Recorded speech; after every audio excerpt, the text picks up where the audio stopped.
Hello student. आज हम नया topic discuss in matrices type of. कितने तरह की हमारे पास मैट्रिसेस होती हैं, क्या क्या प्रॉपर्टीज होती हैं, तो आज हम लेक्चर में first type of matrix that is called row matrix. जैसे हमने पढ़ा है, कोई भी मैट्रिक्स है का एक ऑर्डर होता है m into n. First number m represent number of rows, second number n represent number of columns. तो रो मैट्रिक्स क्या होती है? It is a matrix which has only one row. तो इसका मतलब रो मैट्रिक्स में नंबर ऑफ रोज तो one हो गई, बट हमारे पास कॉलम की कोई कंडीशन नहीं है। We can have n number of columns. तो in general we can say order of a row matrix is 1 into n. Like if we have this matrix, in this matrix we have only one row but we have 4 number of columns. तो इसका order क्या बन गया? 1 into 4. If we take this matrix,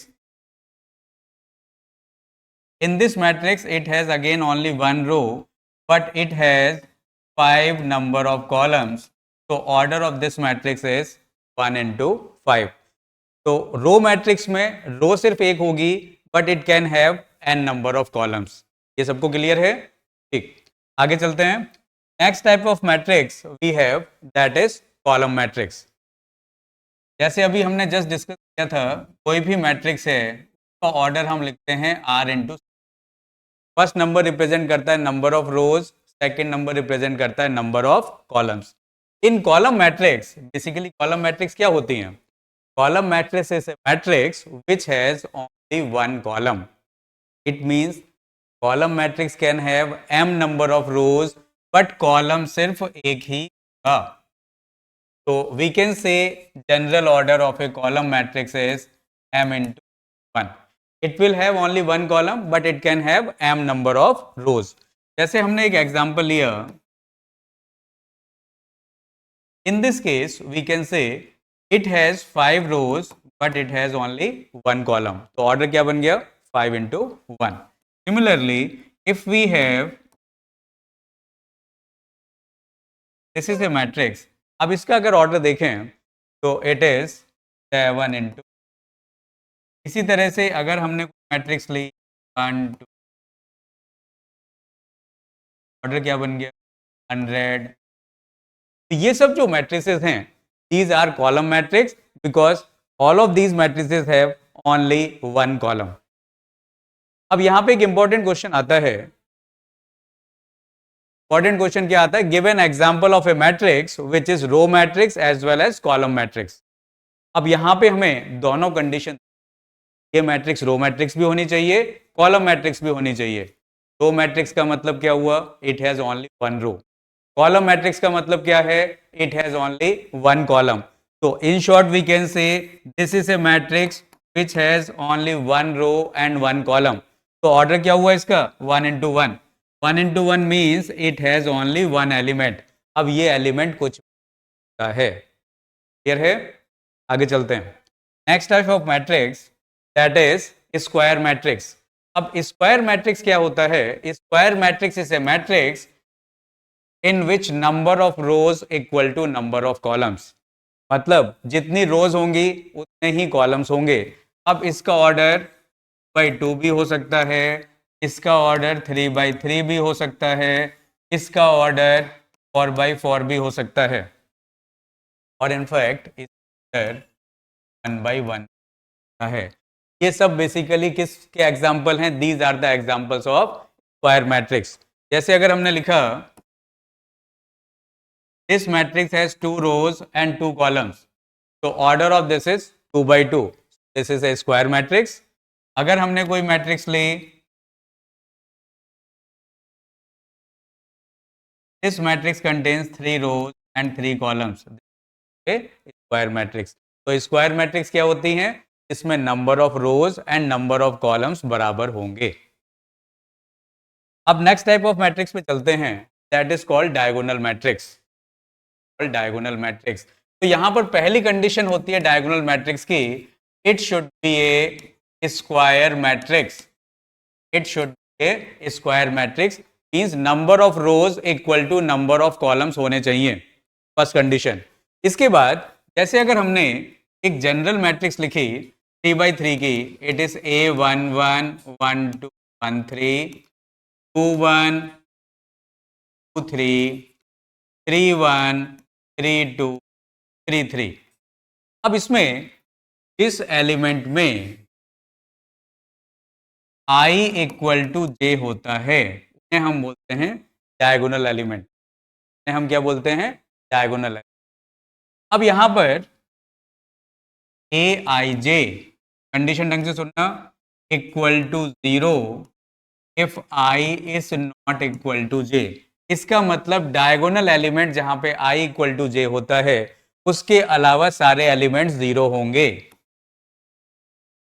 like ये अगर हमने कोई elements दिए, यहाँ पर सिर्फ डायगोनल वाले एलिमेंट्स की कुछ वैल्यूज हैं, बाकी सब 0 हैं।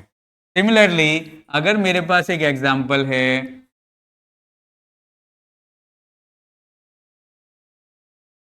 This is also a diagonal matrix. अगर हम 2x2 में देखें तो इसका मतलब डायगोनल मैट्रिक्स में डायगोनल वाले एलिमेंट कुछ भी हो सकते हैं और डायगोनल के अलावा बाकी जो एलिमेंट्स होंगे वो सब 0 होंगे। क्लियर है? नेक्स्ट पे चलते हैं। नेक्स्ट हमारे पास है स्केलर मैट्रिक्स। अब स्केलर मैट्रिक्स क्या होती है? It is A special type of diagonal matrix. तो इसका मतलब डायगोनल मैट्रिक्स की सारी कंडीशन फुलफिल होंगी। First, it should be a square matrix. Second, in that Aij equal to 0 if I is not equal to J। इसका मतलब diagonal के अलावा बाकी सारे एलिमेंट्स 0 होंगे। अब इसमें एक स्पेसिफिक कंडीशन और होती है, तो डायगोनल वाले एलिमेंट हैं वो कांस्टेंट होंगे। लाइक पहली condition square matrix, suppose 3x3 की हमने स्क्वायर मैट्रिक्स ली, डायगोनल वाले जो एलिमेंट हैं वो सेम होंगे, बाकी सब। इसी तरह से अगर हमने 2x2 की मैट्रिक्स, डायगोनल वाले एलिमेंट सेम रहेंगे, बाकी सब 0। तो डिफरेंस क्या है? हमारे पास स्केलर मैट्रिक्स में डायगोनल वाले एलिमेंट सेम रहेंगे और विदाउट डायगोनल वाले 0 रहेंगे। और इससे पहले जो हमने पढ़ी थी डायगोनल मैट्रिक्स, डायगोनल मैट्रिक्स में क्या था? डायगोनल वाले एलिमेंट कुछ भी हो सकते थे। That is the basic difference between these two matrices. Next पे चलते हैं। नेक्स्ट हमारे पास है आइडेंटिटी मैट्रिक्स। अब आइडेंटिटी मैट्रिक्स क्या होती है? It is A special type of scalar matrix. इसका मतलब स्केलर मैट्रिक्स वाली सारी कंडीशन फुलफिल होंगी। क्या क्या कंडीशन थी? First, it should be a square matrix. Second, Aij equal to 0 if I is not equal to J। मतलब non diagonal वाले एलिमेंट सब 0 होंगे। और थर्ड कंडीशन, जो हमारे पास स्केलर मैट्रिक्स में क्या था? Aij कांस्टेंट होता था डायगोनल वाले एलिमेंट के लिए, यहाँ पे इस कांस्टेंट की वैल्यू 1 बन जाएगी। तो इसका मतलब डायगोनल वाले एलिमेंट 1 रहेंगे, बाकी सब 0। तो ये 2x2 की आइडेंटिटी मैट्रिक्स है। सिमिलरली अगर हम 3x3 की आइडेंटिटी मैट्रिक्स बनाएंगे, डायगोनल में 1 रहेगा, बाकी सब एलिमेंट्स 0 रहेंगे। ये 3x3 की आइडेंटिटी मैट्रिक्स है। अब आइडेंटिटी मैट्रिक्स को हम कैपिटल I से रिप्रेजेंट करते हैं। I अगर 2x2 की है, इसको I2 भी लिख सकते हैं। सिमिलरली ये 3x3 की आइडेंटिटी मैट्रिक्स है, इसे I3 लिख सकते हैं। क्लियर है? नेक्स्ट मैट्रिक्स हमारे पास है, दैट इज नल मैट्रिक्स।